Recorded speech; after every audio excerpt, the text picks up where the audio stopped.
Assalamualaikum, hai semuanya, perkenalkan nama saya Rizka Akila Sifa. Saya dari Manajemen Dakwah semester 4C di Universitas UIN Sumatera Utara.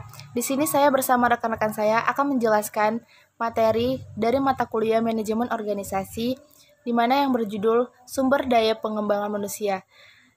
Saya akan menjelaskan materi yang pertama tentang pengembangan sumber daya manusia. Sumber daya manusia adalah suatu proses peningkatan pengetahuan, keterampilan, dan kapasitas dari semua produk atau penduduk suatu masyarakat. Pengertian pengembangan sumber daya manusia, baik secara makro dan mikro. Pengembangan SDM ini secara makro adalah suatu proses peningkatan kualitas atau kemampuan manusia dalam rangka mencapai tujuan membangun bangsa yang mencakup perencanaan, pengembangan, dan pengolahan. Sedangkan pengembangan sumber daya manusia secara mikro adalah suatu proses perencanaan pendidikan, pelatihan, dan pengolahan tenaga kerja atau karyawan untuk mencapai suatu hasil yang optimal. Jadi, pada dasarnya, pengembangan sumber daya manusia atau human resources dapat didefinisikan sebagai inisiatif bersama antara pekerja dan pemberi pekerja atau manajemen perusahaan untuk meningkatkan keterampilan dan pengetahuan individu yang ada.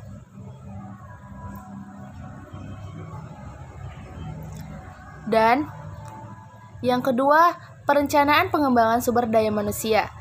Perencanaan pengembangan SDM merupakan upaya proyeksikan berapa banyak karyawan dan macam apa yang dibutuhkan organisasi di masa yang akan datang. Semua organisasi atau perusahaan harus menentukan masa depannya dengan berbagai rencana yang relevan dan tuntunan pada zaman. Perencanaan sumber daya manusia merupakan serangkaian kegiatan yang dilakukan untuk mengantisipasikan permintaan-permintaan bisnis atau lingkungan pada organisasi di waktu yang akan datang dan untuk memenuhi kebutuhan-kebutuhan tenaga kerja yang timbul oleh kondisi-kondisi tersebut. Itu saja yang bisa saya jelaskan. Selanjutnya akan dijelaskan oleh teman saya.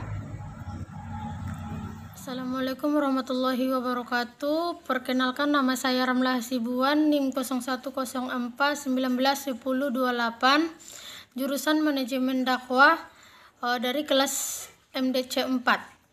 Baiklah, saya akan melanjutkan materi selanjutnya, yaitu pendidikan dan pelatihan SDM. Pengertian pendidikan adalah usaha yang sistematik yang disengajakan yang dibuat oleh sesuatu masyarakat untuk menyampaikan pengetahuan, nilai, dan sikap kemahiran kepada ahlinya.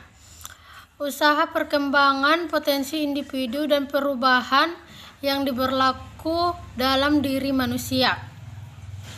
Dan yang kedua, sasaran pelatihan dan pengembangan SDM. Macam-macam sasaran, yaitu 1. Sasaran perusahaan atau korporasi. Yang kedua, sasaran fungsional. Yang ketiga, sasaran sosial. Yang keempat, sasaran pribadi karyawan. Dan yang terakhir yaitu fungsi pengembangan SDM. Meningkatkan produktivitas. Fungsinya yaitu dari mengembangkan sumber daya manusia. Yang pertama adalah bisa mengangkat produktivitas karyawan dalam kerja, di mana seseorang karyawan mungkin mampu menciptakan varian baru dari berbagai produk. Terima kasih. SDM merupakan upaya memproyeksikan berapa banyak karyawan yang macam apa yang dibutuhkan organisasi di mana yang akan datang. Semua organisasi atau perusahaan harus menentukan masa depan dengan berbahagia rencana yang relevan dengan tuntutan zaman.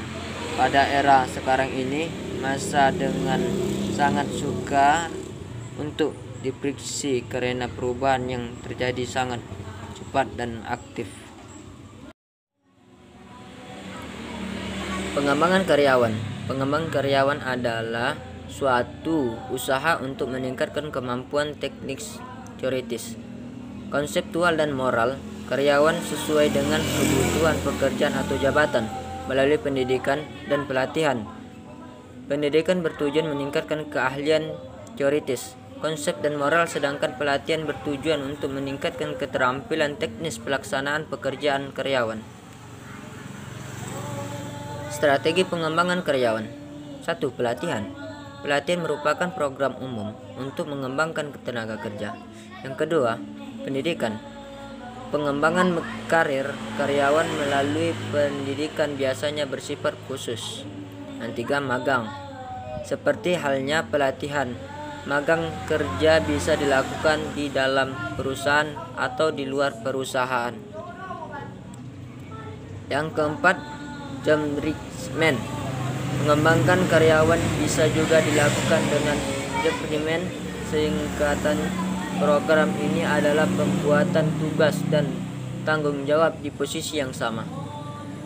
Yang kelima, benchmark.